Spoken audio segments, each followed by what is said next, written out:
Hello and welcome everybody to this live webinar with Go Imagine.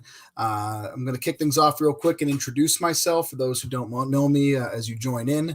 My name is John Lincoln. I am the founder of Go Imagine. And if for some reason you're watching this and don't know about us, we are a new handmade marketplace that is donating all of our profits to charity. We started this back in 2020, and we've quickly grown to over 3,000 makers and artists that have joined our community.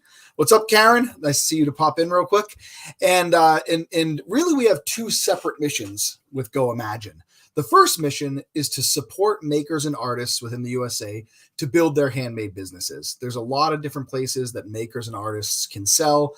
And our goal is to not only support them on our platform, but also support them wherever they might be selling and to build a caring community of makers and artists.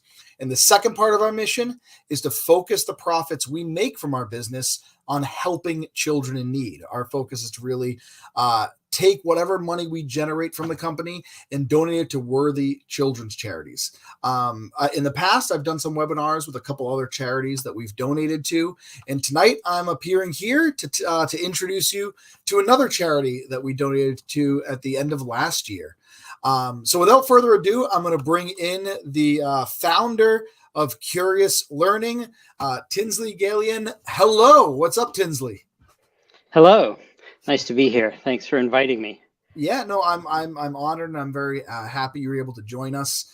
As I told you before I invited you, Tinsley, that our community of makers obviously are in this for themselves in terms of earning their income, but they're also in it for the charities. And a big part of that is them to understand what are the charities that they're supporting as they sell on our platform. And so at times we want to introduce our charities to our makers. And it looks like you can see in the comments, we got people already chiming away.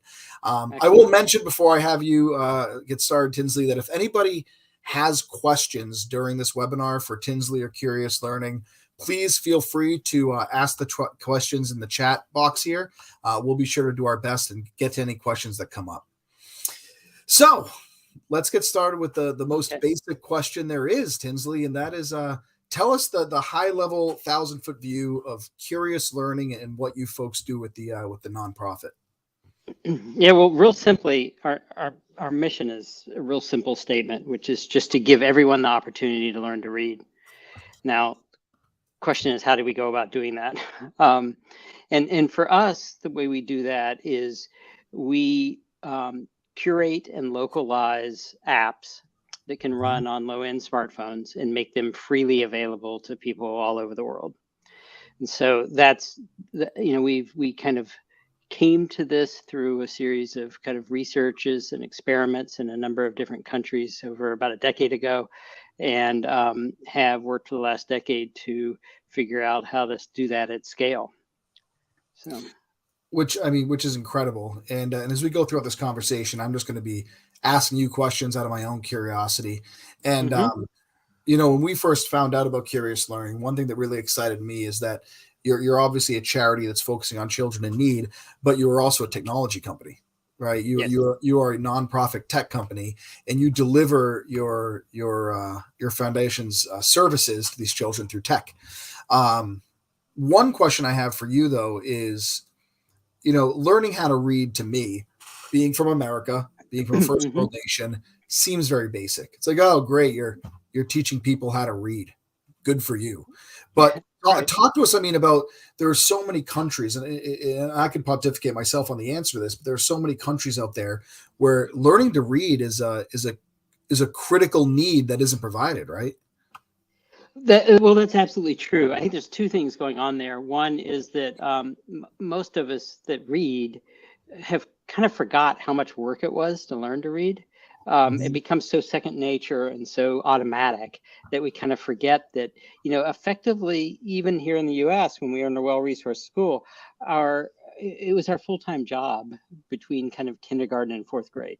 That was our primary academic focus, was learning to read. And so it really does take a lot of time of practice and repetition to build up those a whole variety of skills you need to put in place and automate to become a really fluid reader. And so that's one piece of it.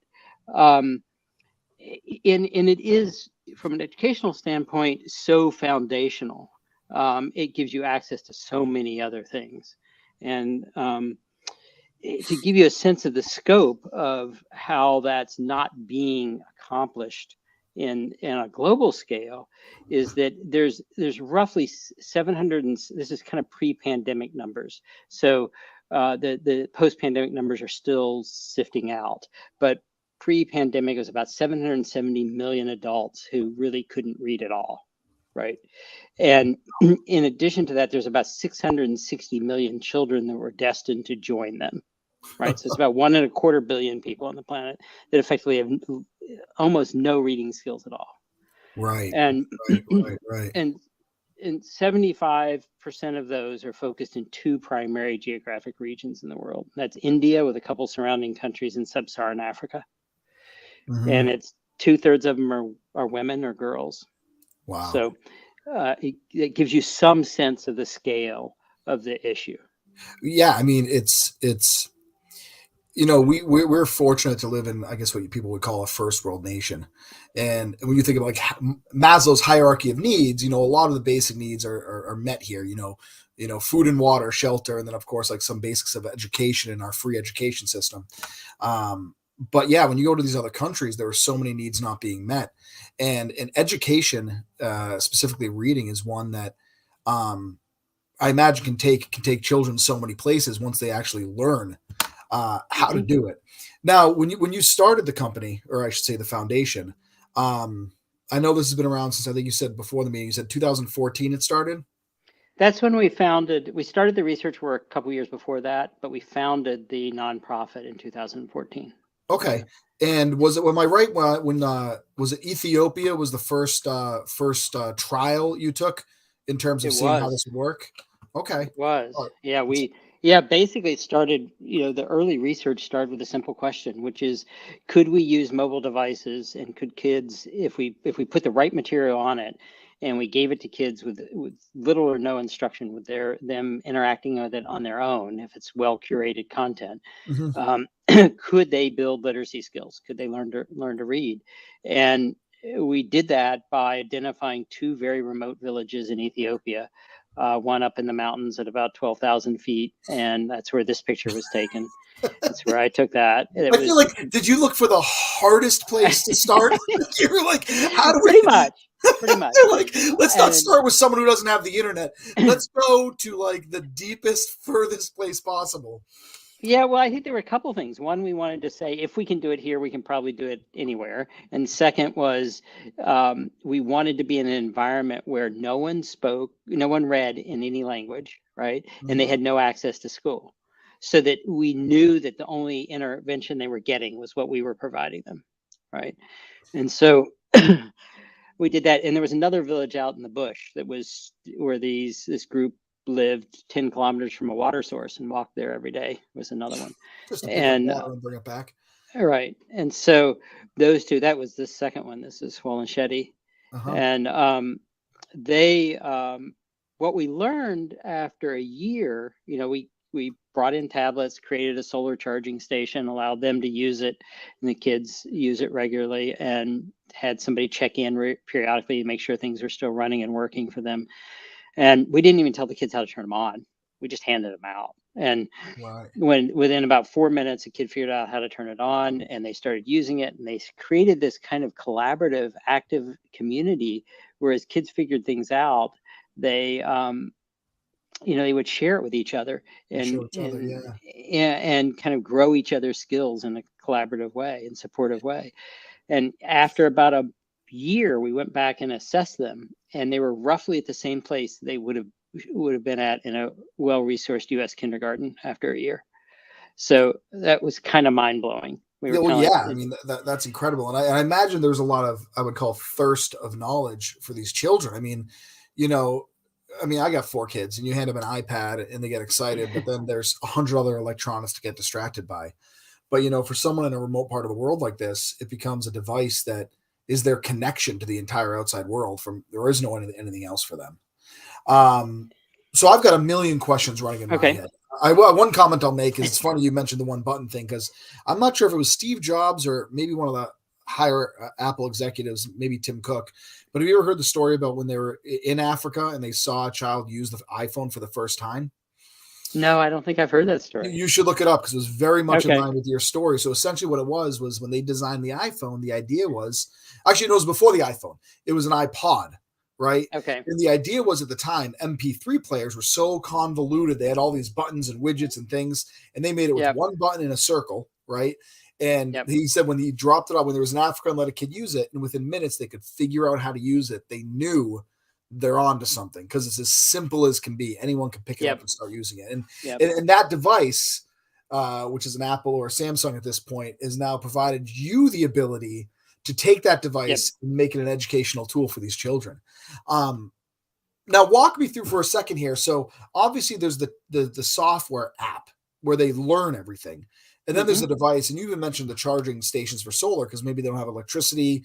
They might not have internet or cell. So how do they get the device? How do they charge the device? How do they get internet for the device? How does that all work?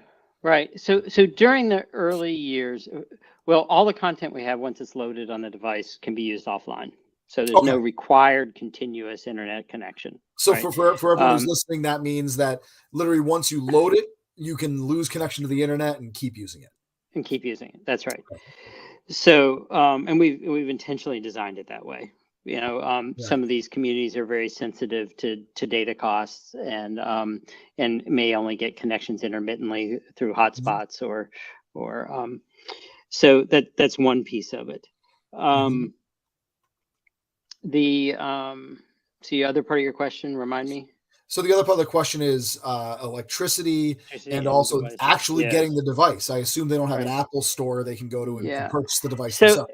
So we focus predominantly on Android low-end smartphones because that's what these communities are using. There's, the only people that really have iPhones in these communities are people who have some more wealth and means, and their kids are probably already learning how to read. But there's a proliferation of low-end smartphones kind of happening everywhere. And during those early days, we started with tablets. Smartphones were just coming up in the kind of marketplace. And we switched to smartphones as they became more prevalent.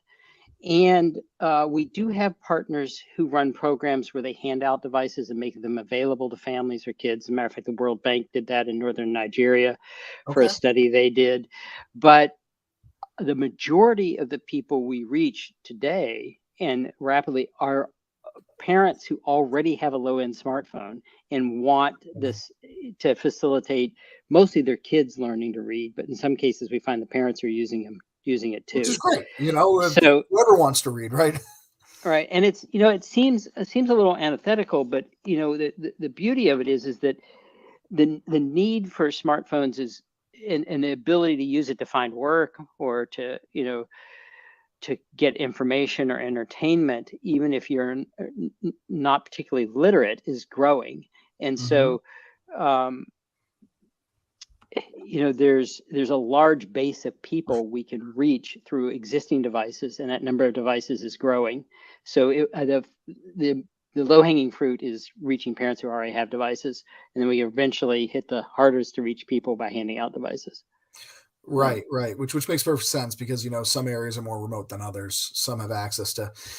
So one thing I want to mention, and I don't want to do too much aside, but as I scroll through your pictures here. I do want to mention those watching because I noticed this at the bottom of the page when I was looking at it earlier that these are not stock images. When you look at most websites and you see images like this, you're saying, okay, well they bought it from Getty, but you were here. These are the photos you took, right, Tinsley? Like these all the photos you're scrolling through are photos I personally took. Yeah. Right. So you're personally visiting these countries, meeting these people, meeting these children, setting them up, and helping them use these devices. Yeah, and I'll tell you, my co-founder, Stephanie Gottwald, and I, right before we founded it in 2014, after the Ethiopia experiment, we decided we wanted to replicate this experiment in a number of different countries and locations to see if it would have the same sort of results, whether this is scalable. And so we actually took a 30-day trip through 8 countries and 38,000 miles. And Holy moly. we'd drop into a country, we'd go to some of the most impoverished areas. We would sit in the schools for 3 or 4 or 5 days, just observing and getting to know the community and the kids. And then we would get up and move to another one. And we did that for over a month. And we did it through Africa, for 4 different countries in Africa, and through India and Bangladesh.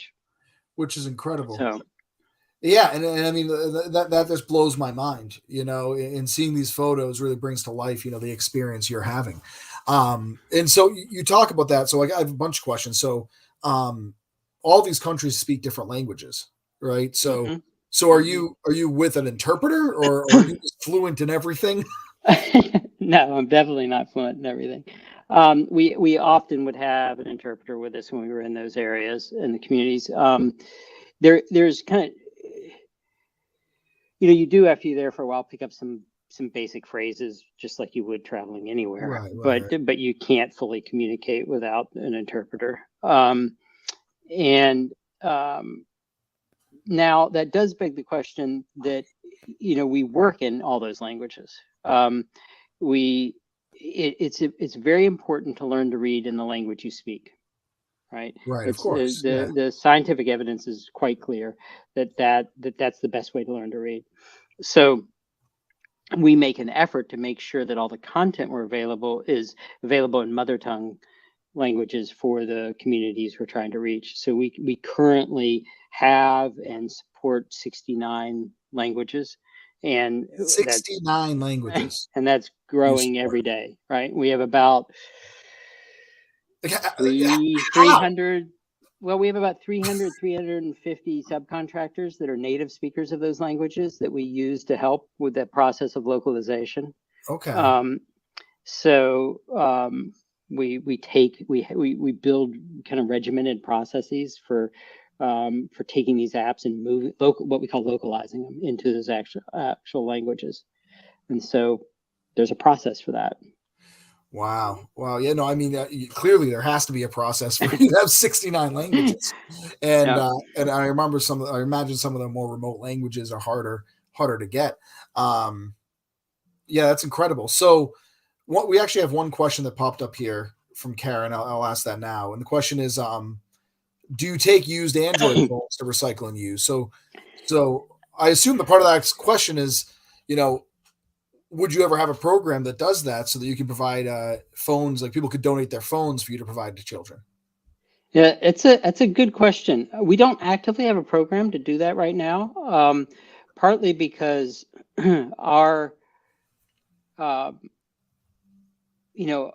we don't directly hand out devices very often, right? I'll sometimes take them in the field and hand them out to certain communities that we're working more closely with over time. But mostly if they're large programs to hand out devices, it's through our partners, like the World Bank or Save the Children, UNICEF, one of those organizations typically, and we provide the software. So and a lot of our focus right now is reaching devices that parents already have and own and are dealing with. So we don't actively have a program for that. It's a really interesting and cool idea. And, I'll look for the right partner who's kind of doing that. Yeah, I imagine, just thinking through like the business plan for you, or the charity plan, I don't know what you call it, but yeah, I could totally see with the right partner who's recycling phones, you could have a lot of people around the first world nations. Hey, I got an old phone, I'm not doing anything with it, throw it here. And you have, obviously there's infrastructure and distribution and everything else. It's a whole nother thing to think about. But in terms of getting your hands on the devices in the future. But you mentioned World Bank, you mentioned UNICEF. So currently, I mean, a lot of this is for you to partner with these other large organizations. You're building the software, you're providing the software, you're at the back end of the software. And so you're delivering it for free. Anyone can use it. And how you get it to them can either be through the devices they have or these other organizations that could also kick in and provide some of the devices. Yeah, there are really 3 things we do. One is we find the content and localize it to the languages at hand. We do distribute, but we typically don't distribute by handing out devices. We distribute by building awareness campaigns directly to parents to use it on phones they already have. Right. And I'll give you some examples of that are astounding in the last kind of year and a half or so. And then the third thing we do is we collect a lot of data, and we use that data to understand how effective we're being at reaching places and how effective the learning is and what we can do to improve the process. So those are really the three main focuses of our work. Gotcha. Now, do you find that there is, I imagine for a lot of these countries you go into, the parents, you said that they don't know how to read yet, right? And because obviously, that society, that culture, that community might not have had that education ever, right? And so you're kind of coming in, and I say you as in the global curious learning, and saying, well, there's now a point in time you're saying this is the generation of this society, this culture that's going to start to read, right? And do you find any bucking of that from like the parents, like, we never learned how to read, or you have them not interested, who needs that, or are they clamoring to give their kids education that they never had? More often than not, it's the latter. I mean, there are some insular communities that have certain beliefs and systems that, particularly around the aspect of gender biases about who should have access to education and things like that. And that is a bizarre yet real thing that exists. Right. So there are communities that are like that, but the majority of parents want to see their kids succeed, and the majority of parents understand that learning to read is a springboard for success. And so Absolutely. That more often than not, that's the sentiment we get. So it's usually fully kind of embraced, and we leverage that. You talk a little bit about our distribution, our more recent distribution strategies at scale at reaching parents who already have smartphones. Is that we run Facebook campaigns, ad campaigns, and Google ad campaigns, and awareness campaigns. And to give you an example, in 2001, we spent $10,000 on awareness campaigns in Nepal, and over the course of 4 months, there were 130,000 downloads of the app. Wow. Okay. Okay. And so another example of that is when the war broke out in the Ukraine, and last year.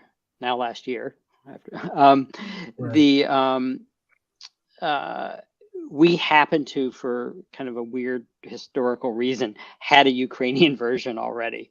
And so we started promoting it and building an awareness campaign for those. And within the first 100 days of the war, we had 100,000 kids using the apps.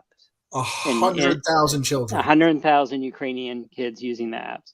And it was fascinating because that was the steepest uptake and the deepest learning curve we've seen yet, because these were parents trying to figure out something productive for their kids to do, and a distraction from the bombing and sirens that were happening around them. Yeah. Or I mean, clearly they can't go to school right then, or heck, they might be fleeing the country. And what do they do when they're trying to still give their children a sense of normalcy or any sort of education and finding ways? And so this is a way for them to say, here's a way for my kid to keep learning while we're in this traumatic experience. And you can actually, anybody that wants to can go on our website, and there's a link off the main page to a video interview with a Ukrainian mom and her child talking about what it meant to them. Well, that's incredible. So, yeah, I mean, and as I think through this, the idea of literacy, I mean, learning to read, obviously, we take for granted. But when you think about a society that might be impoverished, or a society that's going through difficulty, and how do they get out of that difficulty? And I don't want to put words in your mouth, but the strength of that education then can lead them to so much other prosperity just from education, right? Because once you can read and you have the internet, because that's ubiquitous now, you can start to learn anything, right? You can start to study things. You can maybe get into college or leave the college. There's so many things you can do. Do you have any examples of where you've seen up to now the generation growing up that's learned to read is showing signs of being productive in that society in a way they wouldn't have been had they not known how to read? Well, communities that we've directly worked with, there's one. I'll give you some statistics. We've been working with a community in KwaZulu-Natal, South Africa. It's a remote community. It's along the Drakensberg Mountains there for about 5 years. They've been kind of a study site for us where we try things and test things and work with them and follow them longitudinally to see how it's working. And we're not the only thing that's going on there. There's a community center, and they run sports programs and other things for the families and the kids. So there are other dynamics that are supporting this community than just us. Of course, but and the kids do go to school there. But in South Africa, it's the average across the whole country is that only 20% of the population is reading at grade level by grade 4, right? 20%. And across all of sub-Saharan Africa, that number is only 12%. So they're doing better than their neighboring countries, but it's still rough. And that's roughly what the number was at when we started with them.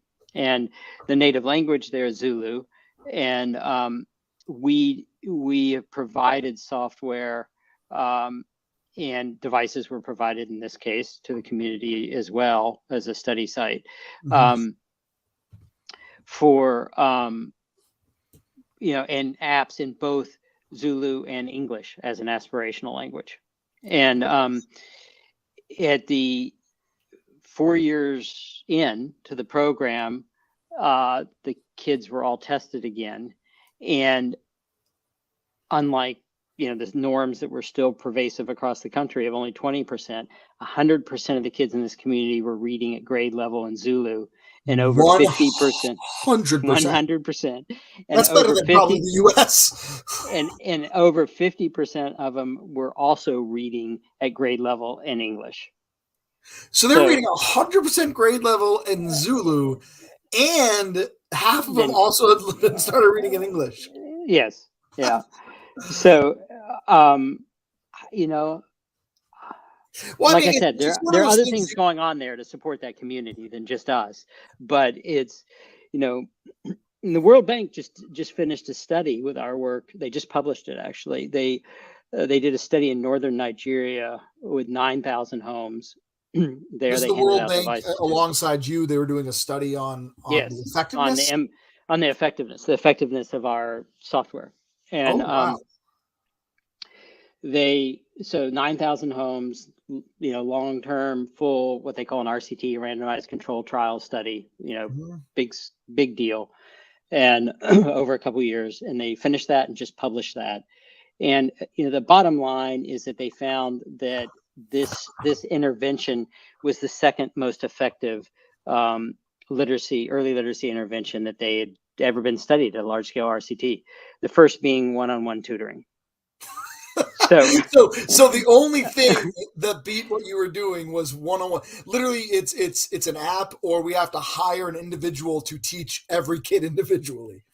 That's where it came out. So if we can keep doing this, and we can actually get it in the hands of kids, there's, this is why I find the work so compelling, is that it's highly unusual for a literate parent to raise an illiterate child. They understand the value of literacy. They want their kids to get it, and they have some tools themselves to facilitate that process, to either support the kid or to help them find the resources they need to get there. Right. And so there's an argument to be made that if we could get a whole generation literate, we can effectively inoculate the planet against illiteracy. Right. Yeah. Well, and that will, not only that, but it probably would also, I imagine, carry on these languages much farther too, because a lot of the languages like Zulu and all that aren't spoken as much, I'm sure there's a lot more ability for them to learn it, not through just tongue, but also through now reading, right? Which then I imagine more literate people becomes more authors and more books in that language, right? So, and that's absolutely true. I mean, we went, one of the early years we went to KZN and KwaZulu-Natal, and we went into the largest city in that region of South Africa called Durban, and went into the biggest bookstore in Durban, and we took one copy of every children's book written in Zulu off the shelf, and then we went to the desk and we asked the I asked the person behind the desk, what other ones have been published, kids' books have been published in Zulu? And she said, there are 2 others that I don't have. That's it, right? And it was literally a stack of books only about this high. I could hold them all on one hand like this. And that's it. That's all the children's books written in Zulu. And that's pervasively true in most of these languages, because there's just not a culture of writing and publishing children's books in those languages. So part of what we're doing is we actually partnered with the Global Digital Library to build large open source digital versions of books and translating them and localize them to as many of these languages as possible. So that's starting to happen, which is awesome. And as I think through it, again, I'm just thinking out loud right now, but when you think about a lot of the aid that we naturally think about giving to impoverished countries, right? It's always a physical aid, it's food, water, medicine, things like that. But the education and literacy being the little foundation of education, that sets a potential ripple into the future for them to learn and start building up, becoming more self-sufficient, I guess the way it's put. Now, it's obviously a long game. You're playing what I would call the long game, right? Because yes, it is. It's not like, you're going to teach 10 kids to read and they're good. I mean, this is a generational thing, but I loved what you just said a moment ago about the inoculate the world from illiteracy is, there's these pockets that as long as they can't read, and you mentioned that illiterate parents obviously don't teach their children how to read, it becomes a cycle, a vicious cycle. If you can stop that cycle, it can change everything. And I can just imagine how all these countries, you'll get that ripple effect of others teaching others how to read in a way that's never happened before. And it's technology that has made this possible, because 30 years ago, this could never happen, right? 20 years ago, maybe this couldn't happen because other than like sending people a single book, but a book isn't interactive to teach. I mean, from my perspective, being a tech person myself, I find it amazing what you're doing with technology to provide good in the world that has never been there in the past and couldn't be there in the past if it wasn't for where technology is today.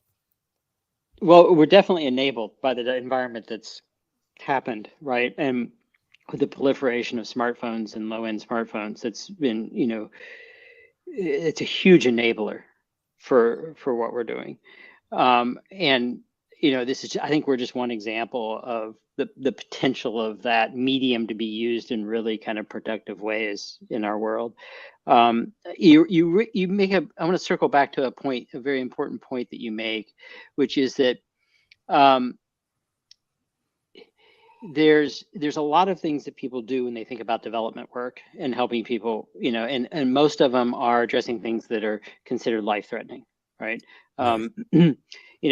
Health issues, direct poverty issues, gender issues, social justice, human rights, child labor, all those things, food security. And those are all great things to be doing. But pretty much every one of those things, if you don't couple it with education, the change doesn't stick. Right. You have to keep pouring resources into it to keep mitigating the issue unless you educate people. And if you educate people, starting with literacy, then it's the difference between teaching someone to fish versus giving them a fish. Absolutely. It's about moving that needle. So there's a double-edged sword here, right? One is that it means literacy in many ways is a poverty issue, is a gender issue, is a peace issue, is a social justice issue, so on and so on, right? Right. But it's never life-threatening. So how do you make it a priority, right? Because it's a long game. The natural reaction is, are you going to put out the fire that's raging, or write a book on how to put out fires, right? and the argument can be made, you need both. You have to get the fire out that's happening right now. But how was the fire started in the first place, right? Well, how do you teach the community to put the fire out for themselves, right? Absolutely, right, exactly. And so, it's work that Yeah, I mean, both has to happen, you know, and there's no Yep. easy answer. It's not like everyone can solve the world's issues, but it's good to see organizations like you who are tackling that other half that is actually going to bring those long-term gains, right? Yep. Um, Yep. so, but before we sign off, I could talk to you forever, but I promised my partner Steph that these webinars are not going to go 10 hours long. We could just sit here and chat until people fall asleep.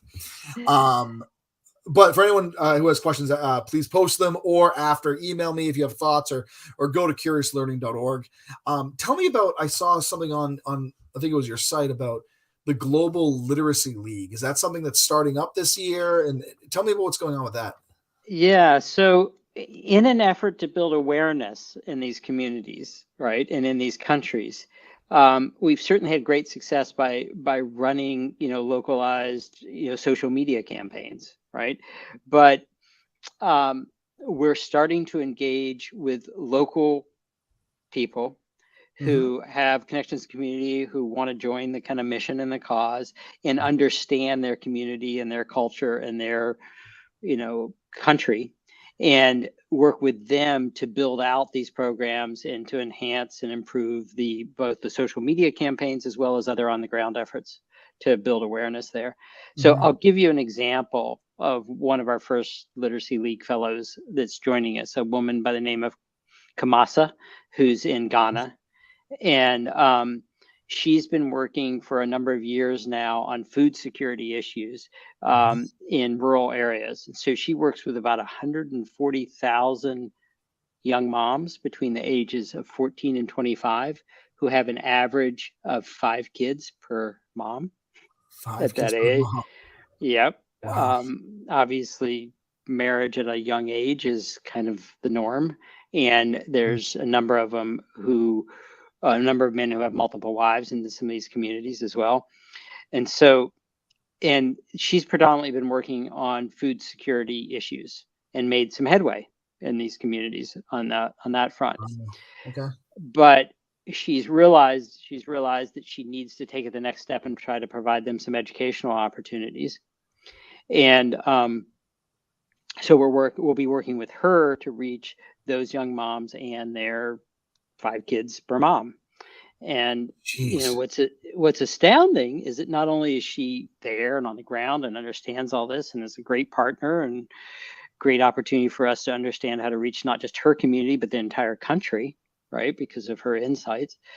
But she also reports that for these young moms, about 70% of them already have a low-end smartphone. So they have one. They might not be able to read themselves, but they can at least use it to Well, yeah, it's go on and they're Instagram and see pictures and things like that. right, and one of the main. I ask why they have them, and this I have a number of these kind of stories from traveling around the world of myself, but this is Kamasa's story, is that she says one of the main reasons they have them is power is not very pervasive there, and so there's the use of like broadcast television, having a TV is useless because the power is never on enough to use it. So Mm-hmm. one of the primary means of getting entertainment is by getting videos that are side loaded and shared on smartphones that they can charge up periodically and use for a day or Because you two. have the battery, you charge it, now it's going to Right. run. It's not You like a charge TV, it. it's off as soon as the power goes. Right. And you can proliferate these things with apps like Share It and MX. Mm-hmm. And there's a series of them where people don't have to use data, but somebody has something on their phone, they can share it to a phone beside you and sideload it.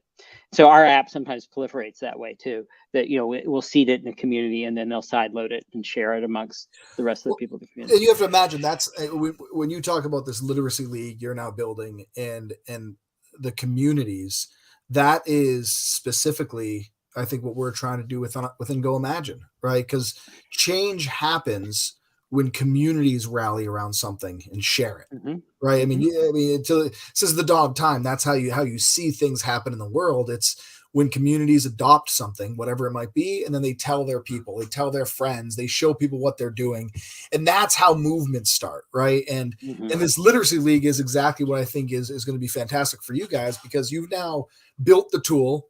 you've proven the tool works. You've got some fantastic Mm-hmm. partners in the World Bank and other partners you have in supporting that tool.